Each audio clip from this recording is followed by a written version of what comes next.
Okay, so welcome to another morning, another talk. Try to keep it on meditation.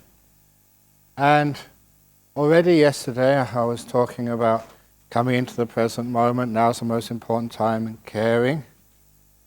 This also, it ties in with another simile of meditation, which allows us to look at the meditation even in a deeper way. And that was the simile of the thousand-petal lotus.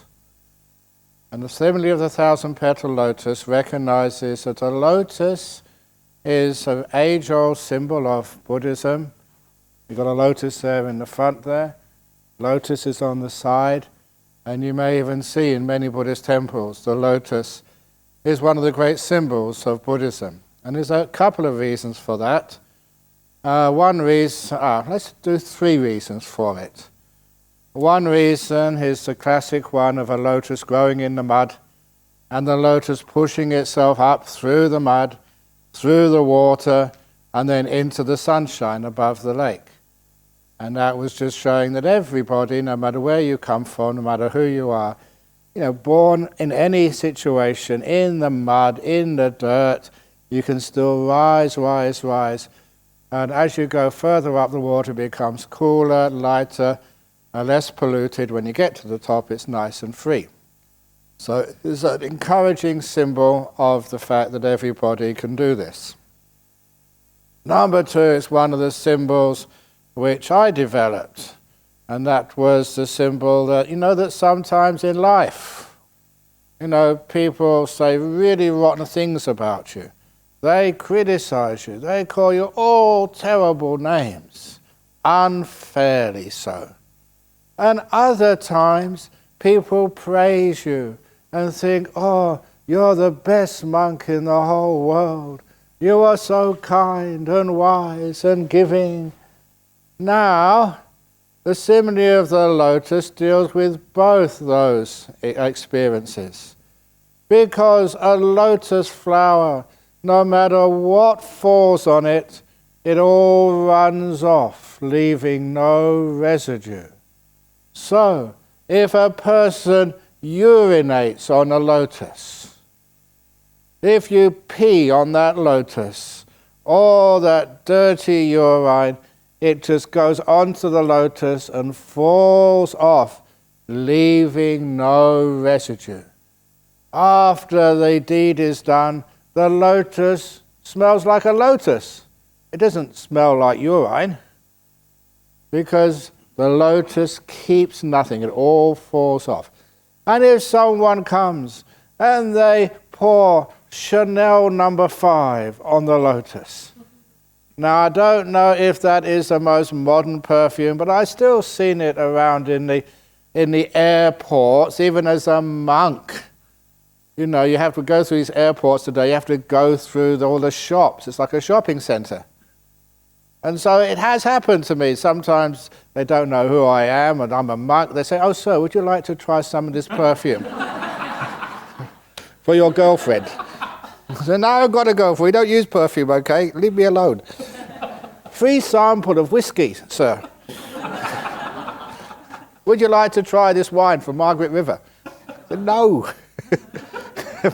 But anyway, apparently they still use Chanel No. 5. My girlfriend, when I was young, they used to use that stuff. But anyway, if you pour Chanel No. 5 over a lotus flower, that too just all falls off, leaving no scent of the perfume.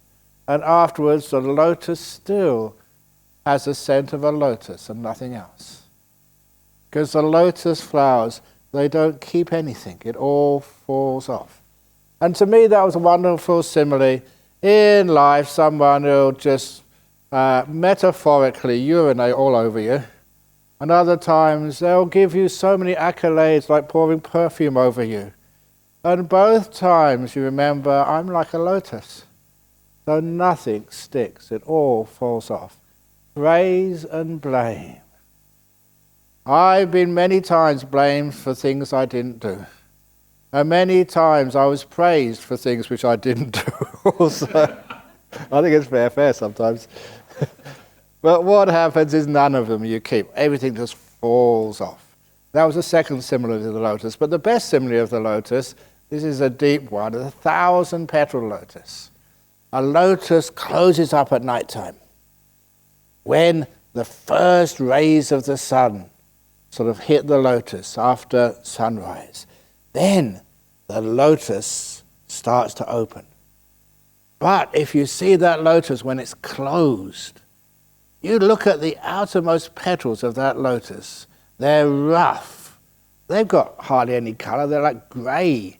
And they're like serrated, like, corrugated iron. It's not iron, obviously. It's very thick, because that outermost sheath of the lotus has to protect it from the wind and the dust and everything else. It's a protective covering. But when the heat and the light hit the outermost petal of the lotus begins to open up. And inside that outermost sheath, you see some which has got some colour, actually looks like a petal. But it's still quite thick, and it's not that fragrant or beautiful yet. But now that first inside petal is exposed to the warmth and light of the sun, now that can open up. And inside that layer of petals is another layer of petals, which are more beautiful, more fragrant, allowing that second layer of petals to take the warmth and light of the sun, so that too can open up. And the lotus opens up layer by layer. The one layer which is closed now is receiving the warmth and light of the sun, and that can open up to see what is right inside. And the deeper you go into the lotus, the more fragrant, the more beautiful, the more refined those petals are. That's a simile of the 1,000-petal lotus. And that is referring to your body and mind. When you first come to this retreat center, you're like this closed lotus, all rough and corrugated and serrated and dirty and no color in it, no real depth, because it's closed up. But in every one of your little lotuses, there's this beautiful flower inside. Just need to know how to open it up. And one of the stories I tell, here about 3 years ago, a gentleman came to one of my retreats, and he was covered in tattoos. He was a really big guy, really rough. And when I saw him, this big rough guy in tattoos all over him, I did what we call stereotyping. I made big mistake, because just up the road here, only 6 kilometers up the road, is a prison farm. And when he came and I saw him, I said, "Excuse me, sir, you got the wrong place. This is a retreat center. The prison is up the road." And he said, "No, I'm booked in." And I looked at his name. "Oh yeah, you are. I'm sorry about that." But what was amazing, I make mistakes, stupid Ajahn Brahm, but when he came for an interview once, he started talking about his meditations. And I was just, wow. And he was honest about it, and he had got a jhana, a real one, not these fake ones they teach in the United States. They are fake ones over there, but this is a real proper jhana, blissing out, body disappearing, can't feel anything, can't hear anything, having a wonderful time. And, that really surprised me. The last person I ever thought in that retreat would get a jhana, it was him. So if any of you haven't got jhanas yet, get some tattoos. Rough yourself up a bit. That's only joking. But what was happening there, that it just proved again and again, it doesn't matter where you're starting from, because you just need to open up your lotus to get inside. So, the lotus is you. And even some people, they think, "Oh, I'm just really all crazy, I'm just having so many problems, I'm depressed, I'm psychotic, I'm ODD, I don't know, sometimes all these labels, I forget which ones is which. Sometimes I get them wrong. Instead of ODD, I get OCD. Actually, that is one, isn't it? And sometimes ECC, but apparently that's the European Economic Community or something like that, or NATO, but that's not a condition, that's I think NATO. Anyway, there's so many acronyms now, you forget which one's which. But anyway, it doesn't matter where you start from. As you go inside, and you go far deeper than any person you think you are. Angulimala, serial killer. Jhana is enlightened. Patachara, totally out of her mind, crazy with grief, lost her husband, her 2 children and her parents on the same day, tragically. She became Arahat, fully enlightened. Kisa Gotami, there's so many people who were just hopeless cases, became totally, fully enlightened. So, you're a lotus. Don't look at the damage you got on the outside. Because inside is something amazingly beautiful, wonderful, inspiring. So, how do you open it? The warmth and light of the sun. What does that mean? Warmth. Kindness. One of the reasons why people's meditation doesn't go as deep as it should, they don't have kindness. Too much force. Listen here, Teddy. You better meditate or else, okay? This is your last warning. That doesn't get you anywhere. So you're kind there. Teddy bear, there, Ajahn Brahm, there, meditate. That works. That's the kindness, the warmth, which is important to open up the lotus. And the other one, the light, that is the mindfulness, the awareness. You're seeing what's going on there. It's lit up, and you're kind. Those two, mindfulness and kindness, what I call kindfulness, those are the two which open up lotuses. So you're sitting there with your old body, tired, sick, just really aching, dying, falling apart, decrepitude came a long time ago, and you're sitting there, but you're just mindful of it, and you're kind to it. And just as I said yesterday or the day before, when you're aware of your body, you can feel it, ache here, something there, and you're kind to it, and you find it relaxes.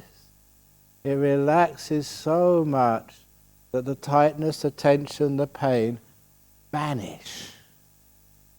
Sometimes only vanish for a short time, and then they're back after the meditation, but sometimes those aches and pains, they vanish for good. Fevers, cancers, tumours, all this amazing stuff happens. Over in, what is that? Oh, that's right, it was a retreat over in Singapore, in Bangkok, the Buddhist fellowship over there. Because there was 2 people there, and I told these stories, and they confirmed them.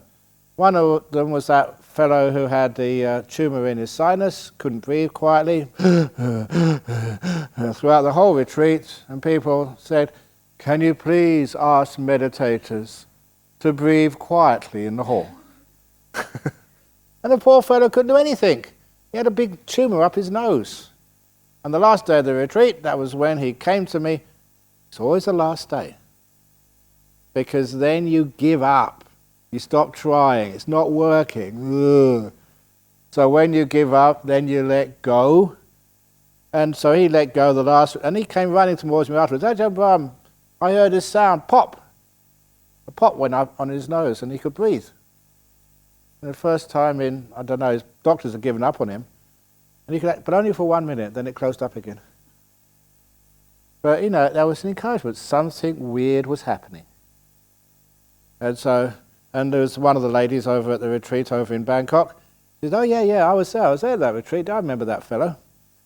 And that I went back to Perth, and 6 months later, visiting Sydney, another place. This fellow came up to me and said, "Do you remember me?" Don't do that to me, please. I see so many people. As sometimes even Ajahn Brahmani comes back from overseas and says, "Who are you?"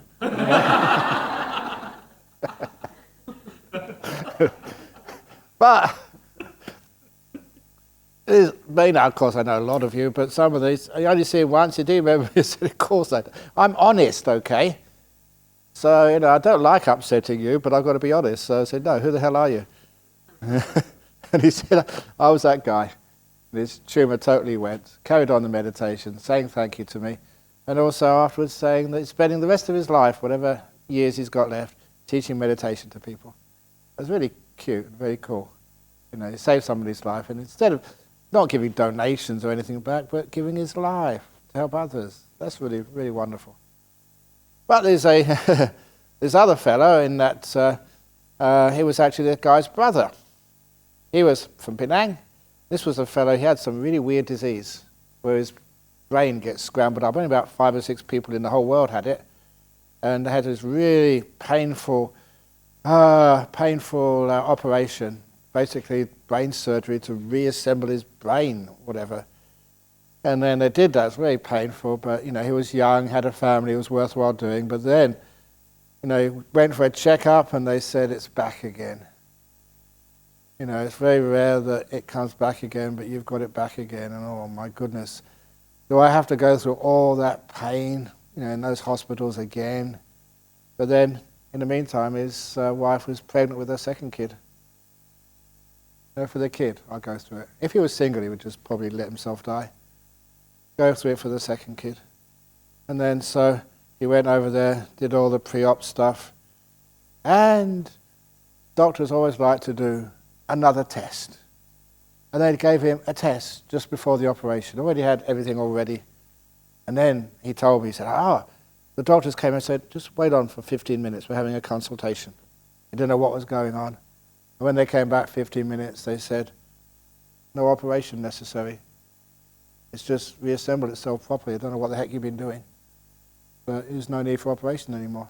Previous scan showed it was all messed up. This one, it was good again. And he came up to me in Penang, it was last December, and said, "I was doing your meditation. Thank you, it worked." And his brother was there. This guy's brother was at the Bangkok retreat. So these actually work. It's amazing what happens. When you start to sort of let go. And this is what happens. You kind to your body, aware of it, relax it, and it just disappears. Your body, with all its pain and all its damage and all its wounds, you're kind to it, go inside. But the body is not a problem. You're sitting here and you're watching inside. Now what's the next layer of petals? Now, there's many different ways you can look at this, but sometimes I call the peaceometer. Because if you're really concerned about the body aching here, itching there, of course you can't really be that aware of how peaceful or agitated you are, because this takes precedence. The body. So once the body is settled, you go inside, kindness and awareness. You're aware, how peaceful are you? Come on, be peaceful. You're not peaceful enough. Does that make you peaceful? If I say, no fear, Ajahn Brahm is here. Nothing to worry about. If you don't get enlightened this morning, there's always lunch to look forward to. A little bit of kindness, then you do relax. And when you start to relax, then you can go deeper into the lotus. The relaxation, the kindness, a lot of times it's doing two things, two layers of petals. You would say levels of meditation, but instead of stages like steps, you've got to go up. On this step, you've got to go up to the next step, move on, up, on. It's not going on to the next stage, it's going in to the next stage. The lotus, go in. The next stage is right where you are now. Just go deeper into it. So, you are just, when you're watching that peaceometer, there's two things which which often happen. Present moment awareness. The peace is now. Just like feelings in the body, they only exist now. They don't really leave much memory. So you're cold now, but you rug up and you feel warm again. The cold doesn't really leave much of an echo or a memory. Say when you're doing walking meditation, you can feel the sensation on your feet right now. But the sensation a few moments ago is gone forever. It's one of the reasons why physical feelings, or just, peaceometers, that gets you into the present moment. Plans, traumas, worries, all that sort of stuff, that's always just locks you into the past or the future. And that's no real place to be in meditation. That's the world. You're trying to leave the world, get a bit of peace and quiet, being here. So, right here, just with your peaceometer, you tend to let go of the past and the future. You're just here. Yeah, you got problems afterwards, but now is the time your future is being made. You learn much more from the present moment than you'll ever learn from the past. Present is important. When you're in the peaceometer, you find as you relax, as you get more and more peaceful, you naturally become present. And the next thing which happens at that time is also this inner commentary. All that inner voice. And that just drives you crazy. No one ever gets wise through thinking. They just get headaches. Wisdom comes from silence, from seeing, not from giving things names. I will now give you an example. Here you go. Oh, let's do this one, because this is what I did in the, was it 6th or 7th? The 7th World Computer Congress in Daejeon, South Korea, where I gave the keynote address at the World Computer Congress in the high-tech city of South Korea. What is Ajahn Brahm doing there? I mean, it's all these high-tech entrepreneurs from Google and Facebook and LinkedIn and all these people. What's a Buddhist monk doing there? And that's we asked me, what are you doing here giving a keynote address? What's your part of IT? And I started off by holding up a plastic bottle. And I said, what is this? And I'm going to ask this of you. What am I holding up? Yeah, what else? Come on, describe it. Give me more information. Yeah, what else? What do you see? Yeah, more, come on. What else do you see? Describe it to me. Color, size. What is it? Yeah, what shape? Yeah, bottle, but what type of bottle? Give me more info. What else? Now, I'm not going to go on for too long here. But have you noticed that when I first hold this up, what is this? Plastic bottle. You think you got the answer, so you can tick it off and go on to something else. Because I kept pressing you for more information, it means you started looking deeper, seeing more. The more you see, the more you start to find uses for this bottle you may have never experienced before, such as, that didn't work, did it? You can use it for a gong bonger. You can use it if there's a wind to hold things down. You can use it if you're making chapatis.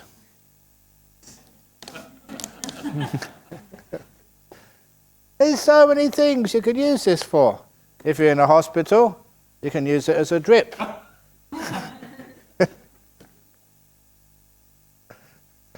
And if your doctor, your supervisor complains, you can use it for anaesthetic. I don't know if you heard about, there was this poor hospital somewhere in the world, and the fellow woke up from anaesthetic, and he was complaining about a headache. And he asked the nurse, can you give me some aspirin or Panadol, anything? Because I've got a big spinning headache. And the nurse said, look, we never touched your head. It was just keyhole surgery in your guts. You had a gut operation. But my head hurts. But we never touched it. It's impossible. He said, look, come over here. And he felt it was actually swollen and red. So the nurse had never seen this before, so she rang up the surgeon and said, look, there must be some complications over here. I know it was only like keyhole surgery, in the guts, but the patient's complaining about a big pain in his head, and it's actually swollen. And the doctor said, oh yeah, that's to be expected, because during the operation we ran out of anaesthetic. So we used, we used the hammer. Well, medical costs are going up and up and up. They have to cut costs somewhere, cheap anaesthetic. It's only a joke, it doesn't happen. I hope it doesn't happen, does it, Dr. But anyway, so what did I get there, going there for? But anyway, just what is happening there is when you get in the present moment, you find you don't need any commentary anymore. So all the commentary, what is this? Those are all words. When the words stopped, when you couldn't describe this anymore with your ideas, which are all old knowledge, what someone else has taught you. Now you look at this and maybe you can actually see it. See something new. See another way of looking at this, not what you were taught at school, not what you saw on Discovery Channel or whatever, but actually seeing this in a totally different way. When all your old thoughts, your inner commentary stops. Wisdom born of silence. That was called innovation.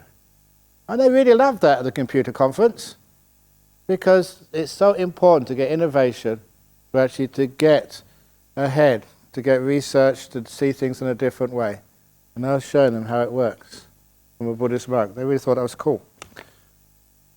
And they actually, they gave a donation afterwards, $2,000 to Bodhinyana Monastery. Because innovation. But anyway, silence. So you go inside the lotus, and just, whether it's a peaceometer or just silence, and inside.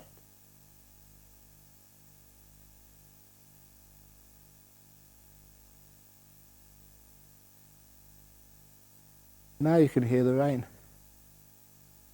When you were thinking, when I was talking, so much of the world was blocked out. When you're silent, the world becomes alive, becomes real. You're in life rather than having a commentary about it. It's real. You can feel things. So when the silence happens, you're right inside the body, inside time, inside silence. Now meditation's really starting to happen. You start to become aware of your breath. It's not a type of meditation you choose. It's just what happens. Reason is because it's the only thing left moving. First year I was here in Perth, only about the first few weeks, this gentleman came. This was in 1983. 83, yeah. 1983, this gentleman came and said, I've imported this flotation tank, the sensory deprivation chamber, where people can really relax. It's the first one in Australia, he said. And we want to invite you monks to try it out. And because in these chambers, it's like totally dark. There's no sound at all. No, sorry, not sound. There's no light at all. And it's soundproof. So people can be shouting or traffic going outside, you can't hear a thing inside. And you're floating in salt water at body temperature. So you've got no pressure on any part of your body at all. No pressure in your butt or in your knees, anyway, just floating there. And it's not cold, it's not hot, it's total body temperature. You can't even feel the water. And there's no smells there. You must make sure you don't eat anything which causes wind for at least a few hours before, because otherwise if you fart, there's no place for that smell to go, and you're stuck in there for a long time, and that may be just quite uncomfortable. But I'm only telling bad jokes. Because I tell people that if you do have wind, so, and please, if you do have wind, out of compassion and kindness for everybody else, do not sit in the front. Because if either of you farts, all the people in the back have to smell it. So instead, if you do find you're passing wind, please sit at the back like those people over there. So no one else. That's kindness, that's compassion. So, that's only messing around. So, that's not the reason why when during the sutta class I sit up here. They invited me to sit over there. It's not because I've got wind and if I sit over there I'm a hypocrite and I asphyxiate all the people behind. That's not the reason why I sit here when there's nothing behind me. But, in this deprivation chamber, I thought, wow, what a wonderful thing it would be. You get meditation so easy there. But my senior monk at the time was Ajahn. He went in there first. I was going to go the next day. I was really excited. Again, the flotation chamber, this is really easy meditation. And then that morning, someone brought the newspaper to us. There was a big advertisement in the newspaper. Flotation chambers, first in Australia, as used by Buddhist monks. They'd conned us. It was a scam. We could get one of the monks to go in there so they could advertise it, as used by Buddhist monks. So they said, no, you can't go. I said, well, why? I mean, just the damage has already been done. So it doesn't add or detract from stuff. And no, you couldn't. So I couldn't go in my flotation chamber. It was so disappointing. But anyway, I asked, what was it like in there? Oh, just no aches and pains at all. Just laying down there, beautiful, warm water, no sound except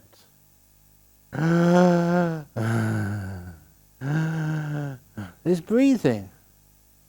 Because that's something you can't stop. That comes from inside. And everything else is quiet. That's where you really hear your breath. It's almost like it's amplified because there's nothing else to distract. And that really made it quite clear why breath meditation is not something you choose, it's just something which happens. The lotus, silence, the only thing which is happening is your breath. So that becomes the next layer of petals in the lotus. You're breathing.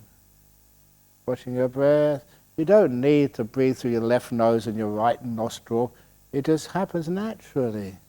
You just breathe. You don't force the breath. Let's do a long breath. The longest breath ever. Beat my personal best.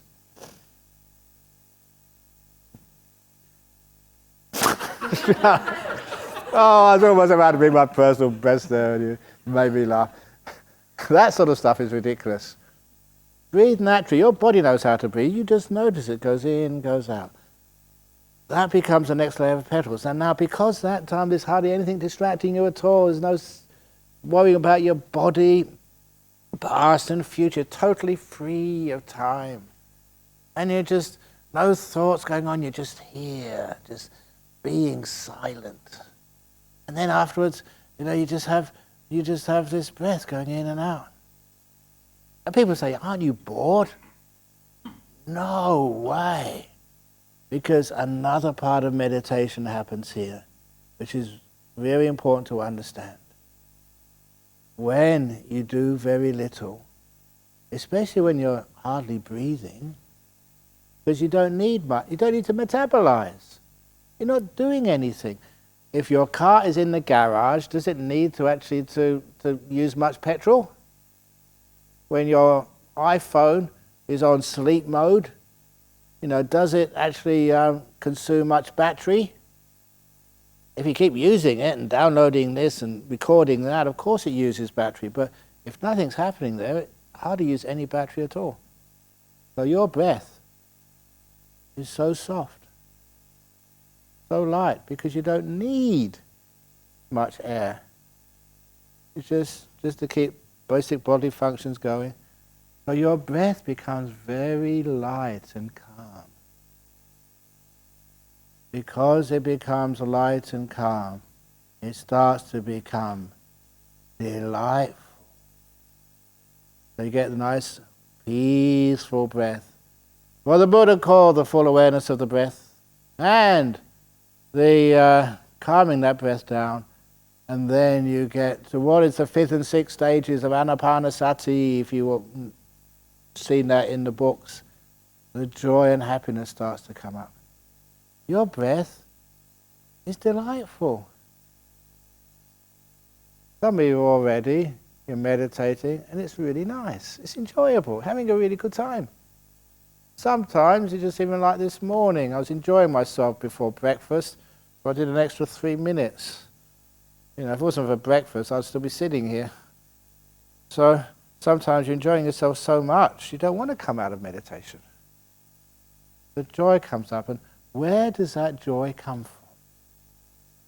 Where it comes from is where, because you're not doing very much,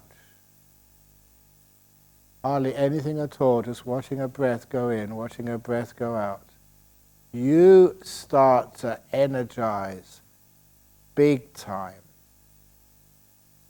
You're not wasting energy moving your body. You're not wasting energy planning and trawling over the past. How much energy does that take solving problems? Because you get exhausted. How much energy does it take thinking? All those are stopped. And just breathing, just so lightly, it hardly takes any energy at all. But you have a continuous supply of energy, but because it's not being wasted, it starts to go into what I call the knower instead of the doer. Not active, but knowing, aware, mindful. Your mindfulness increases in its power and energy. It literally is like someone is turning the lights up in the mind. It's like when you get up in the morning, you can hardly see the way from your room to this hall. In the middle of the day, when the sun is out, it can be so bright, you can see everything. Different intensities of awareness. That is the natural process which happens when you become calm and still. You're just watching your breath going. Breath go out. And your ability to notice that gets more and more intense. You see more of your breath. And what you see becomes delightful. It's like your senses are enhanced. It's like you have your car and no one has cleaned the windscreen for weeks, and then you clean it up and it's clear. Or you got your glasses and you haven't cleaned your spectacles, so it's all sort of, you think, wow, you are so, got so many stains on you, madam. So it's not you, it's my glasses. Oh, the stains are on here. You're cleaning everything. And so what you see is so clear and sharp and beautiful. This is an important part of the meditation. You're going deep in the lotus, Those lotus petals will blow your mind how beautiful they are. Never expected to see such things. Yellows, deeper than any yellow you've ever seen. Greens, blues, they're rich. The piece of bamboo flooring in front of you. Wow. So many different shades of yellows and browns. Amazing. You are waking up. So everything you see starts to get very beautiful. Now, little side effects.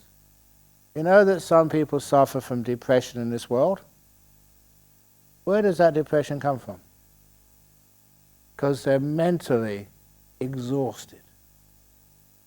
Physically they may have some energy, but they've used their brain to worry, to plan, to get angry, to blame others, to blame yourself, thinking day and night. You just wear out your energy. And no wonder you've got hardly energy left. So everything you see, bleh. The food, bleh. The bright colours, bleh. Ajahn Brahm's incredible jokes, bleh. Everything is bleh. And all it really is just, that you're looking just with hardly any energy, so you're dull. Food, everything is grey. Food is tasteless, even though it may be the most delicious food, because your energies are very low. That's depression. You've wasted your energies. But when you meditate like this, your energies start to build up. And wow! Have you seen the clouds outside of this miserable day? It's grey. It's not grey. It's so... Actually, apparently this is supposed to be... I was told off about this last time. This is supposed to be the name of a naughty book. 100 shades of grey up there on the book. On the clouds. And look at them, just so many different shades of how beautiful it is, just the clouds. So what happens here, you find naturally, because your mind energized, because you're not doing stuff, you're knowing more, you really hear, everything becomes delightful. And that is a wonderful part of the meditation retreat, when that happens. You have a cup of tea, or coffee, whatever, cocoa, whatever. You're sitting out there, just watching the birds, and you taste the cocoa. Wow, that is so incredible. Taste, you're really there. It's amazing just how many flavors you can pick up. When I went on last range retreat, a couple of weeks retreat, and as soon as I came out, the first meal I had, the breakfast, baked beans. And I just put the first spoon of baked beans, about 3 or 4 beans in my mouth. Wow! Never tasted baked beans just so deep in their tomato taste and their texture. Not too soft, a little bit grainy. And you taste that beans and wow, it was like a taste explosion. And they were just out of a can. They weren't done by some Michelin 5-star chef. If I'd have got a Michelin 5-star chef food, I'd have just been levitating. It was just so amazing. Even something as ordinary as a baked bean, just exploded in its taste and its texture, and it was delicious. It was just a baked bean, that's all. So imagine this is where your senses become so amazingly sharp and clear and penetrating. You watch the breath and wow, breathing in, whoa. Now for those of you who know of a great monk called Ajahn, he came here for a while. He's a guy who had snakes, and that's another story. But this fellow, whenever we used to ask him, can you teach meditation? And he must admit, I'm going to say it was hopeless. It wasn't what I expected, but it was just so profound, but just so clear, but so easy. All he'd ever say was, breathe in, sabah. breathe out, sabah. And that was it. No other talks. I don't think I can get away with that. If on the morning talk, afternoon Sutta talk class, questions and answers, all you ever say is, breathe in, sabah. Breathe out, sabah. Sabah means really nice and easy, delightful.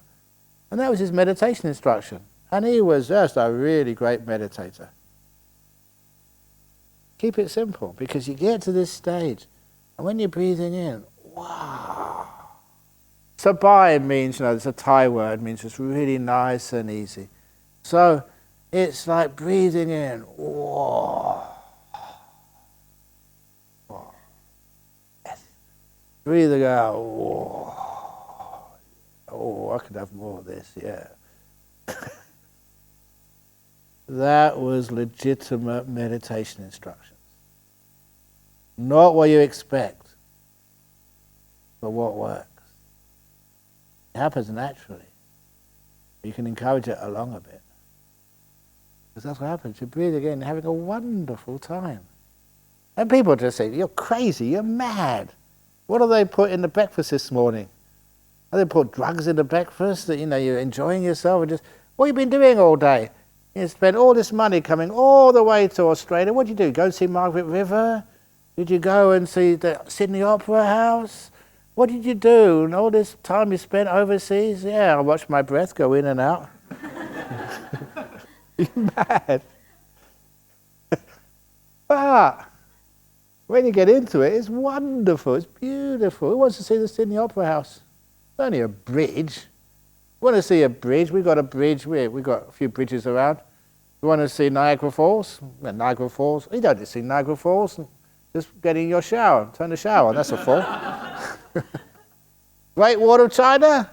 We've got a wall just outside of Bodhinyana Monastery. That's pretty great. A long wall.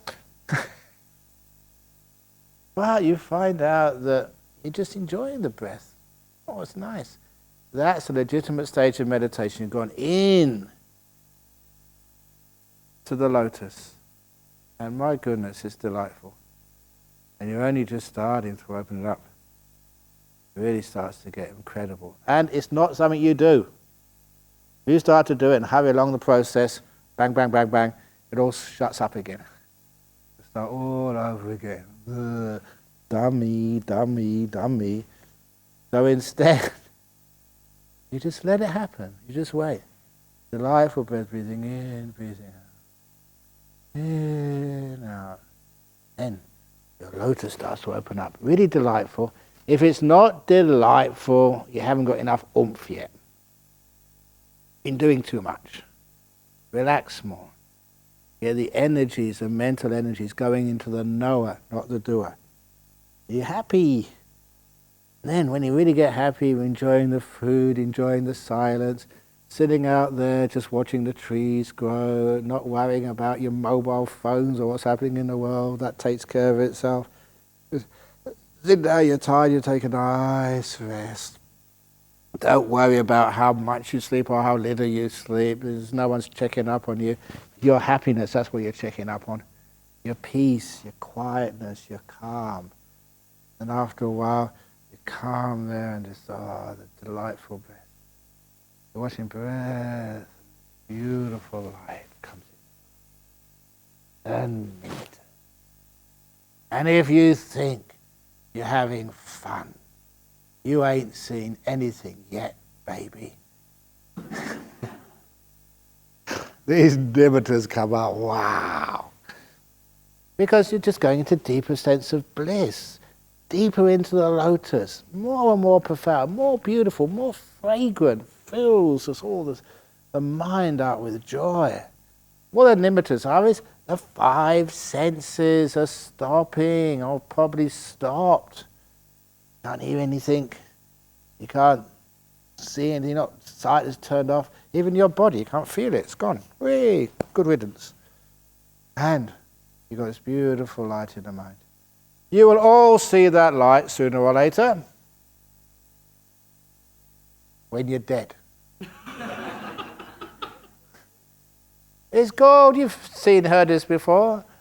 You're dead and you go floating towards the light. You heard that before? You may have seen it in sort of some movies or something.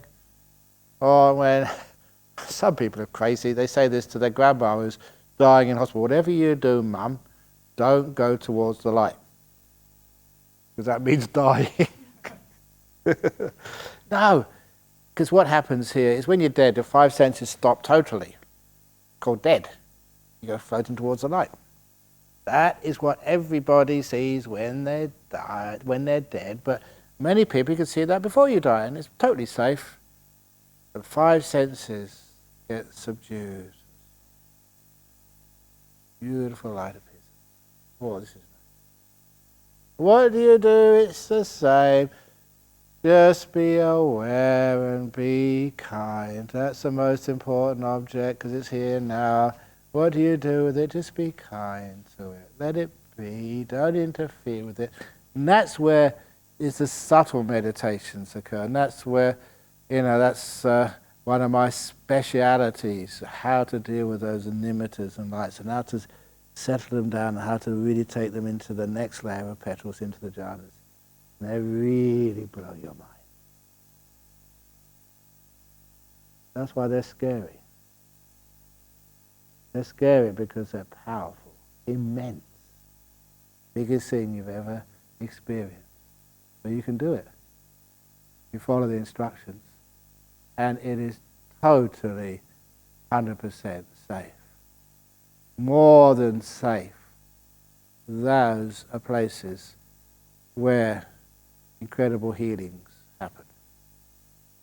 Those are the sorts of times, nimittas especially, where your brain, who's got these terrible diseases, refigures itself, where typhus fevers just disappear, where cancers, what's happened? It's gone.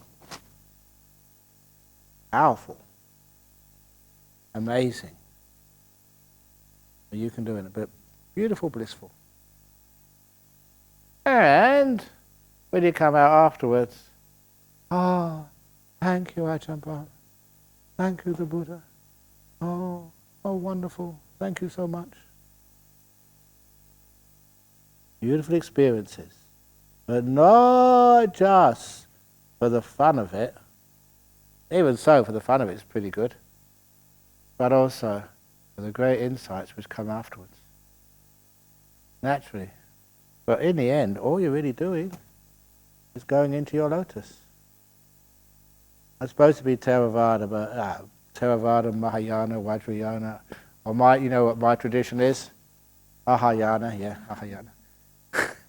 It doesn't really matter. You go inside these lotuses and you find it's just beautiful, wonderful. And you find just all this Mahayana, Theravada nonsense that's just so on the outside.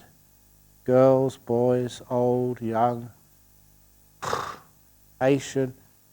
We asked the other day, how many Asians are in Bodhinyana Monastery? How many monks have we got who are Asians? And I said, well, actually, they're all Asians. Some are South Asians, some are Southeast Asians, some are Caucasians, some are Australasians.